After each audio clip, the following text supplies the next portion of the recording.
El tema de la memoria, que muchas veces es despreciado, la memoria, si todo lo puedes encontrar, no, la memoria es muy importante porque de hecho la inteligencia tira de la memoria. Y porque hay una estructura de la que yo estaba apasionado desde que era estudiante de medicina, que hoy he traído solo una parte del cerebro para explicar esto porque es mucho más fácil cuando uno lo puede ver. Estos son los lóbulos temporales del cerebro, es decir, están a la altura La de las parte orejas. inferior, ¿no? Esta es la parte inferior de los lóbulos temporales y esta Vale. sería la parte superior. Lo que pasa es que he quitado los lóbulos frontales, parietales, occipitales para que se vea esto. Y aquí escondido, una especie de cuevecilla, hay una estructura que parece una gran lombriz y que si la cortáramos tendría forma de S. Por eso se llama hipocampo, como caballitos de mar. Esta es una estructura importantísima en la memoria. Para que tú puedas tener un recuerdo firme que ya perdure de por vida, los hipocampos tienen que funcionar estupendamente bien. La memoria aproximadamente está 2 años en los hipocampos antes de que quede grabada en la corteza cerebral. ¿Cómo es eso? ¿Que la memoria se va moviendo de lugar en el cerebro? Claro. O sea, la memoria se va moviendo desde los hipocampos a la corteza cerebral. De hecho, se extiende por toda la corteza cerebral. Hay estudios un poco crueles, aún así muy interesantes en ratas, intentando encontrar dónde estaba la memoria. Les quitaban prácticamente la totalidad de la corteza cerebral y aún así les costaba encontrar el sitio donde estaba la memoria. Es decir, durante aproximadamente 2 años el hipocampo va pasando información a la corteza cerebral para que ese recuerdo lo tengas. Por eso, muchas veces, cuando hay una lesión en el hipocampo, la persona no puede recordar lo que acaba de suceder, pero sí lo que pasó hace años. Entonces, ¿por qué es tan importante este centro de la memoria? Porque los hipocampos además son grandes reguladores del estrés. Porque justo delante de ellos está una estructura que se llama la amígdala, que tiene forma de almendra y que tiene que ver todo con las reacciones de estrés. Pues si la amígdala es el acelerador, el hipocampo es el freno.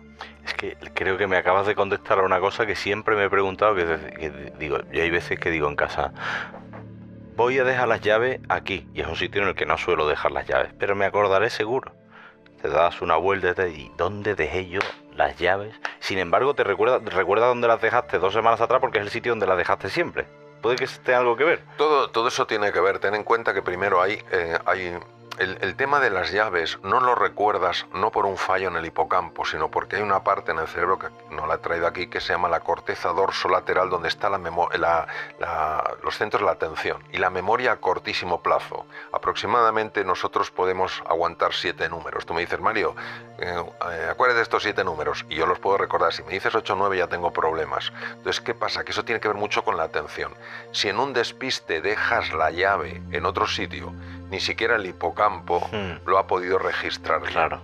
¿Qué ocurre? Que cuando somos muy pequeñitos están formándose nuevas conexiones, estamos aprendiendo cosas nuevas y los hipocampos están absolutamente pujantes, están absolutamente al máximo porque tienen que absorber mucha información en muy poco tiempo.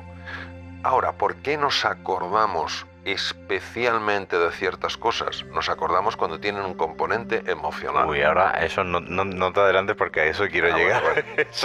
Es que eso me encanta, eso es lo que más me gusta de todo esto.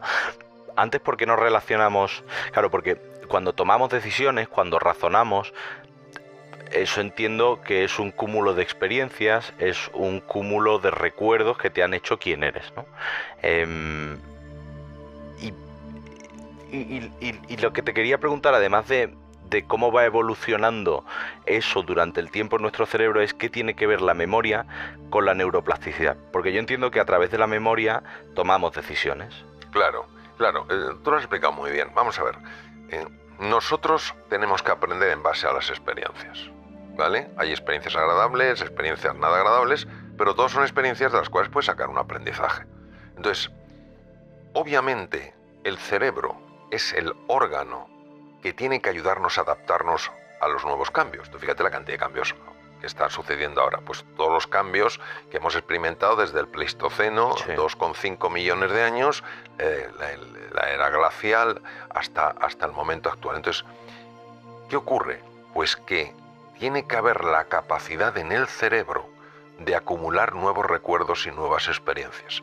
Dado que el hipocampo es esencial en esto, la neuroplasticidad, que por cierto, el primero que la describió fue don Santiago Ramón y Cajal. Yo me pongo de los nervios cuando oigo o leo en algún texto neurocientífico, en pocos afortunadamente, que don Santiago iba en contra de la neuroplasticidad. Pero ¿cómo va a ir en contra de la neuroplasticidad un hombre que dijo que todo ser humano, si se lo propone, puede ser escultor de su propio cerebro?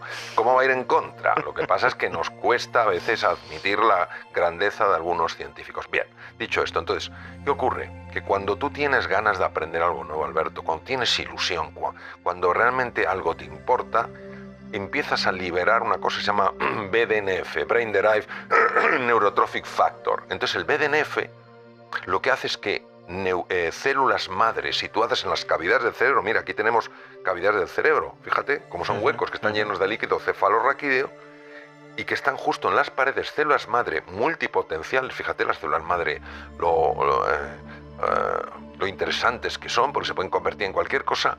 Emigran, es aproximadamente 1 milímetro, se colocan en el hipocampo y empiezan a desarrollar nuevas proyecciones. Y en 3 semanas aproximadamente se han convertido en una neurona. Con lo cual tú puedes aprender cosas nuevas. La famosa neurogénesis, génesis de nuevas neuronas. No es que se reproduzcan, se forman nuevas neuronas. Cuando tú empiezas a aprender cosas nuevas, cuando tú empiezas a desarrollar nuevos intereses, las neuronas... Aquí tengo un circuito neuronal, es una escultura preciosa. Sí. Las neuronas empiezan a desarrollar unos pinchitos como si fueran espinas. ¿Quién crees que las descubrió? Alberto.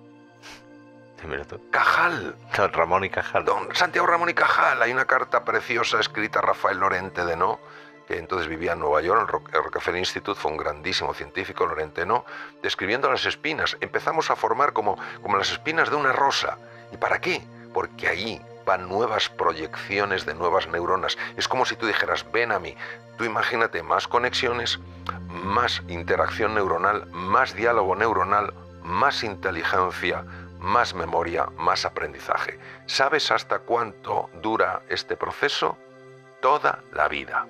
Es que esa era una pregunta interesante, porque esa capacidad de crear conexiones neuronales que nos permite aprender mejor, porque estaba pensando ahora mismo, siempre se dice, es mucho más fácil aprender un idioma cuando eres pequeño. Eso es verdad, eso es verdad. Eso es verdad porque los idiomas requieren de una serie de estructuras, el área de Wernicke, el área de Broca, muy complejas, y hasta los 10 años la ventana del aprendizaje está abierta. Vale. A partir de los 10 años es muchísimo más difícil, pero yo aprendí inglés y me manejo bastante bien mucho después de esa edad. Pero no lo hablo como un inglés, no lo hablo como mis hijos, y me pongo una película y si la película está, los actores pues tienen un cierto tono, les entiendo perfectamente, pero como tengan otro tono, yo no les entiendo, y mis hijos, por ejemplo, lo entienden perfectamente. ¿Pero esa capacidad de crear conexiones neuronales se va deteriorando con el tiempo? Hay 2 momentos donde la capacidad de generar nuevas conexiones es increíblemente poderosa, que es en la época de la infancia, la época de la niñez y la época de la adolescencia. Hay otro pico en la formación de nuevas conexiones. Dura toda la vida, pero es como todo, Alberto, no tiene la misma fuerza que cuando somos niños. Claro. No tiene la misma fuerza como cuando el adolescente está empezando a entrar en un mundo nuevo y necesita aprender cosas nuevas. Pero esto es un mensaje, primero, precioso y luego tremendamente estimulante. Nunca es tarde para aprender, tengas 40, 50, 80, 90 o 100 años. Nunca. ¿Cómo se entrena la neuroplasticidad? No sé si se puede, no es sinónimo de memoria, es decir, sé que una depende de la otra, pero ¿cómo se entrena esa capacidad de crear conexión? Pues mira, se sabe perfectamente cómo se entrena la neuroplasticidad. Primero con la alimentación. La alimentación, la alimentación correcta produce 3 sustancias en el cerebro, BDNF, IGF, VEGF, que favorecen la formación de nuevos vasos sanguíneos. ¿Para qué? Para que coman mejor las neuronas y la formación de nuevas neuronas. Es decir, una alimentación correcta nos hace más inteligentes, más creativos y mejora la memoria. Segundo lugar, ¿cómo se potencia? Con el ejercicio físico. El ejercicio físico aeróbico también libera estas 3 sustancias, el Brain Derived Neurotrophic Factor, el factor de crecimiento vascular y factor proinsulínico. ¿Y qué más? Todo lo que sea aprender cosas nuevas con ilusión. Hacer cosas nuevas, intentar cosas nuevas. Ahí es a donde vamos, a lo de la emoción. Eso de que un recuerdo se fije más en tu mente cuando hay algo de emoción, es que me parece precioso. Claro, porque ten en cuenta que la emoción habla de cosas que no son nunca neutras. Si no son neutras, ¿qué quiere decir? Que o son favorables o son desfavorables. Una cosa neutra, pues, ¿qué es que te diga? O sea, a mí fijarme si el estudio es gris o es blanco o es medio gris y medio blanco, pues no me dice nada.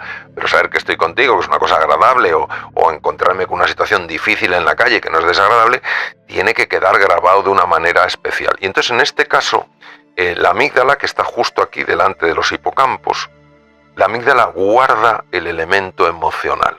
Y el hipocampo, el elemento contextual, el hipocampo derecho, quiere decir dónde sucedió, y el hipocampo izquierdo hacen cosas distintas, las palabras que lo acompañaron.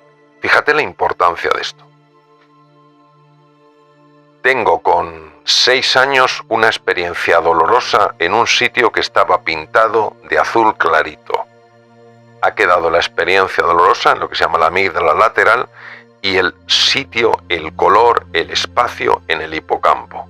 Ya soy adulto, no me acuerdo de eso, pero entro en una habitación igual y de repente tengo una sensación súper incómoda. O el olor, Mario. O el olor, claro, naturalmente. El olor es importantísimo porque nos ha preservado a lo largo de muchísimos años el poder olfatear cosas que no eran adecuadas.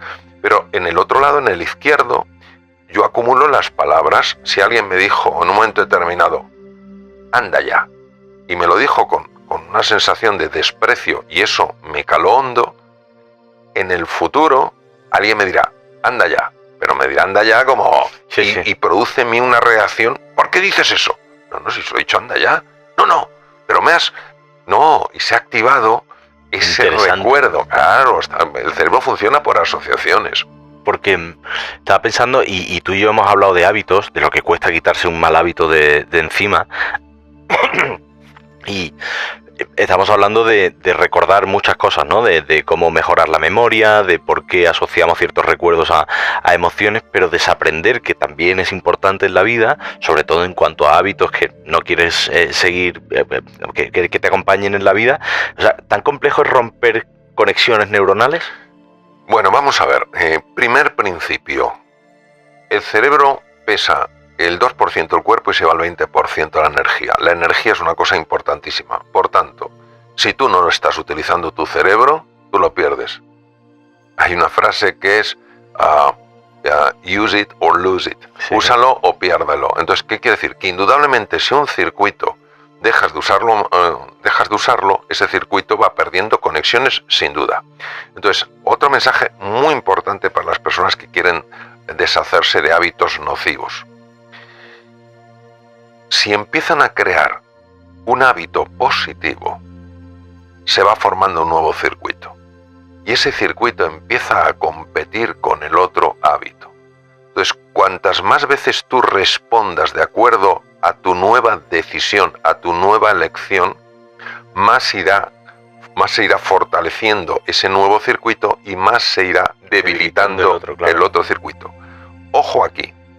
¿Quiere eso decir que el otro circuito desaparece? Claro. Parece ser que no, pero parece ser que queda como dormido, aletargado. ¿Eso qué quiere decir? Que si uno quiere quitarse un mal hábito, un hábito pésimo, como puede ser el alcoholismo, la drogadicción, por supuesto que puede tener una vida completamente normal y sin embargo tiene que seguir estando alerta y no ponerse cerca de la tentación. ¿Por qué? Porque ese circuito el circuito que está dormido puede despertar. Qué interesante esto que me acabas de contar, madre mía. Siempre me he preguntado muchas veces si el cerebro tiene tope. Es decir, si la capacidad de aprendizaje tiene tope, si te has aprendido ya tantas cosas, has leído sobre tanto, que ya no puedes tener más memoria.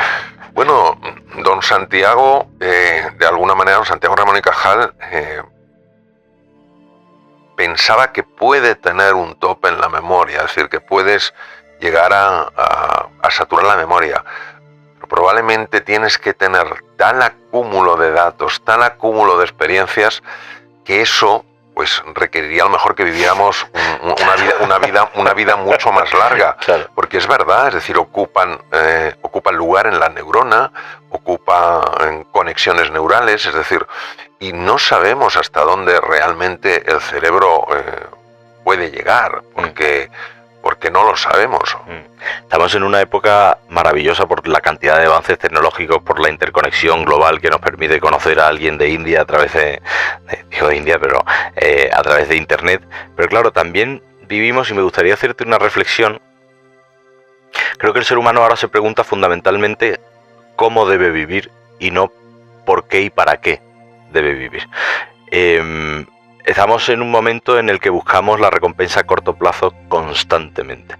Seguramente tenga que ver con la dopamina y con todos esos estímulos a los que estamos expuestos, y queremos información clara, concisa ya, y no nos permite introducirnos en los temas e ir ahondando sobre ellos.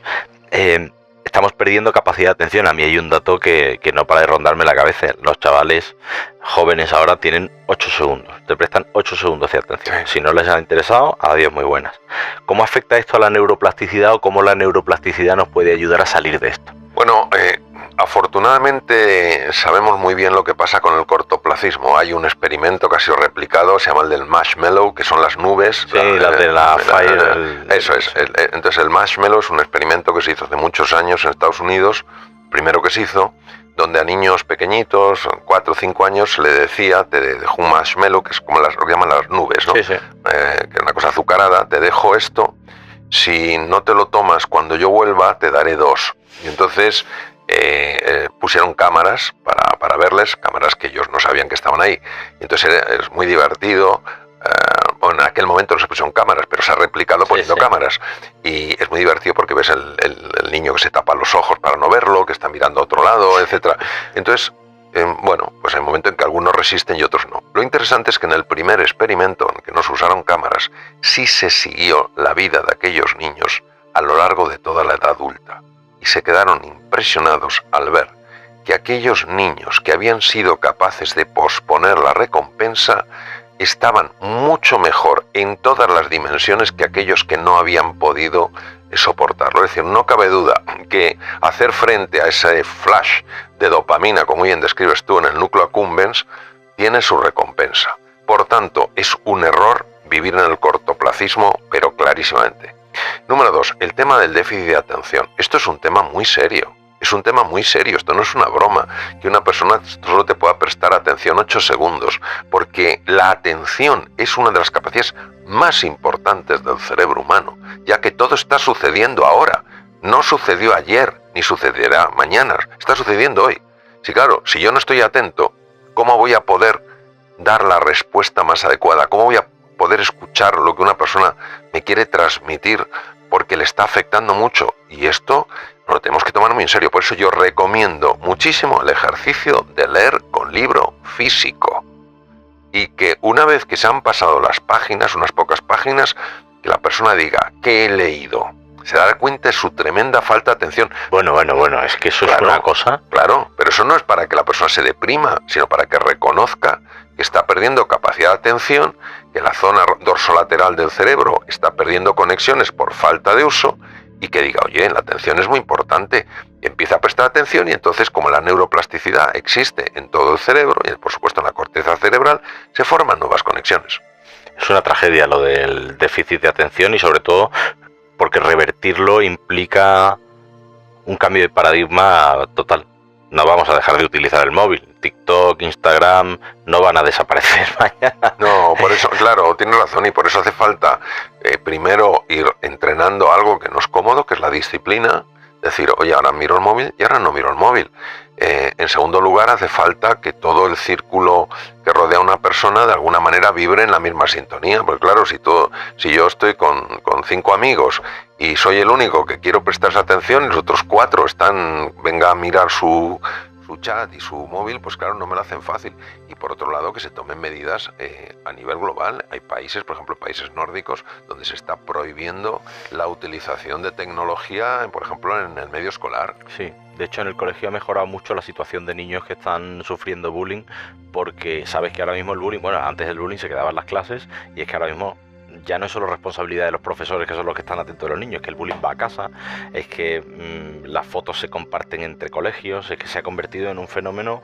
Pues ves, la globalización está muy bien para algunas cosas y la interconexión claro. está muy mal para otras tantas. Claro, y aún así, siendo el problema un problema de envergadura que no se puede negar, es importante que entendamos que se pueden hacer cosas para cambiarlo, pero primero uno tiene que caer en la cuenta de que estamos hablando de cosas que son muy relevantes, que una pérdida de la atención no es una tontería, ¿verdad? Que uno no querría que su cirujano, no, es un cirujano muy empático, es muy preciso, pero el hombre tiene un problema de atención, oiga, a mí que me opere otro.